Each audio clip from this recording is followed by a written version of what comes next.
नमस्कार मित्रांनो, कायदेशीर माहिती देणाऱ्या माझ्या यूट्यूब चॅनलमध्ये तुमचं स्वागत आहे. आजचा विषय रजा मंजुरी. आता धर्मादाय आयुक्त संस्थेमध्ये म्हणा किंवा कुठची सोसायटीमध्ये म्हणा, एक पदाधिकारी असतो किंवा कार्यकारिणी सदस्य असतात.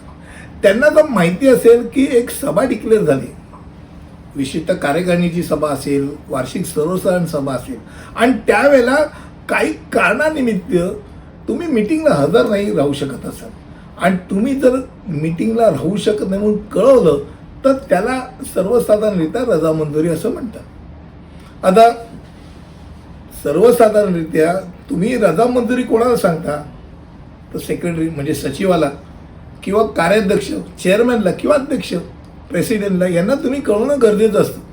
मात्र ज्या वेळेला अडचणीची बाब आहे, फार इमर्जन्सी, अशा वेळेला तुम्ही कार्यकारिणी सदस्यापैकी कोणालाही जरी कानावर घातलं की बाबा असं जर फलाना कामानिमित्त मी अर्जंटली जातोय आणि माझी रजा मंजूर करण्यात यावी, तर तेही योग्य ठरतं. आता पहिली गोष्ट म्हणजे रजा मंजुरीची का गरज असते. आजचा विषय काय होता, रजा मंजुरी म्हणजे रजा मंजुरीची गरज काय असते.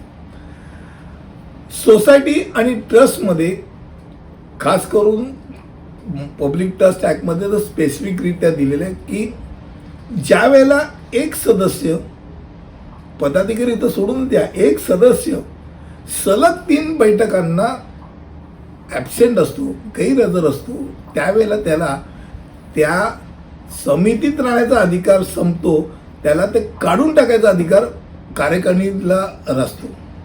मग अशा वेळेला कार्यकारिणीचा कार्यवाह त्याला नोटीस पाठवू शकतो की तुम्हाला गैरहजेरीच्या कारणावरनं पदावरनं का काढून टाकू नये, त्याचं उत्तर द्या. पहिली गोष्ट म्हणजे एखाद्याचा चेहरा वाचवण्यासाठी अनुपस्थितीची रजा टाळण्यासाठी रजा मंजुरी ही एक पळवाट आहे. ही पळवाट वापरणं हे गैर आहे. का गैर आहे याचं कारण सांगतो. बेसिकली जे खरंच इमानी इतबारे मीटिंग अटेंड करतात ते ज्या रजा मंजुरी देतात त्याच्यावर चोर कंपनी असते जी मुद्दामुळे टाळत असते, ती रजा मंजुरी देते, तर ते एकाच कॅटेगरीत येऊ नये. जे इमानी इतबार येतात त्यांचा एक प्रकारचा तुम्ही त्यांच्या पण विश्वास कमी करता. आणि क्रमांक 2, तुम्ही निवडणुकीला उभे राहून जिंकलेले असतात किंवा बिनविरोध आला तरी तुम्ही तुमच्या मतदारांचा एक प्रकारे विश्वासघात करता. कारण त्यांनी तुम्हाला जिंकून देऊन तुमच्यावर जबाबदारी टाकली की सभेला जाऊन व्यवस्थितरित्या तुम्ही काही गोष्टी मांडाल, संस्था पुढे जाण्याकरता प्रयत्न कराल. त्यामुळे रजा मंजुरी हा फार वेगळा विषय येतो. सभेच्या प्रारंभी ज्यावेळेला अशी रजा मंजुरी कोणी सांगितली असेल त्यावेळेला सचिवांनी त्या व्यक्तीचं नाव जाहीर करावं लागतं, काय कारण आहे ते कारण सांगून ती रजा मंजूर करण्याकरता सभासदांना विनंती करावी लागते आणि अध्यक्ष ती विनंती लोकांना विचारून मान्य करून घेतात. आता सामान्यपणे बाळणपण असेल किंवा घरात कोणीतरी आजारी असेल किंवा काय म्हणतात कोणी आरोग्याची गंभीर परिस्थिती असेल, लष्करी रजा असतील, ट्रॅफिक जॅम असेल किंवा एकाच वेळेला 2 तारखा एकत्र आल्या आणि दुसरं पण एक मीटिंगची तारीख लागली, परीक्षा आहे, अशा अनेक कारणं असू शकतात.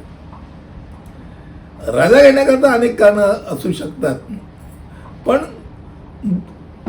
एका वेळेला खूप दिवसाकरता त्याला समजा अनिश्चित कामे धरून प्रेग्नन्सी लिव्ह आहे, 6 महिने तर येऊच शकत नाही, अशा वेळेला त्या माणसाने लेखी द्यावं.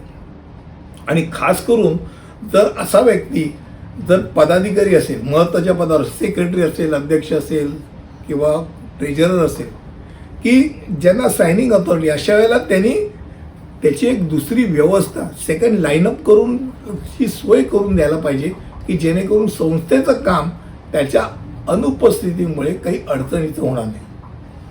आजचा विषय रजा मंजुरीचा होता. रजा मंजुरी का रजा मंजूर करून घ्यावी, असंच गैरहजर राहिलं तर काय होईल.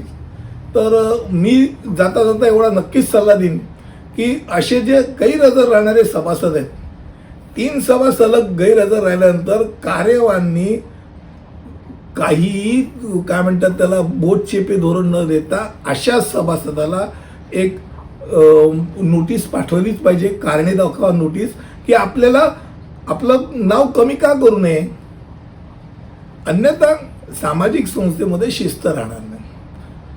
आज रजामंजुरी आणि रजामंजुरी का घ्यावी या संदर्भात विषय होता. पुढच्या विषयामध्ये असंच काहीतरी घेऊन येईल. तिथपर्यंत इथेच थांबतो. धन्यवाद.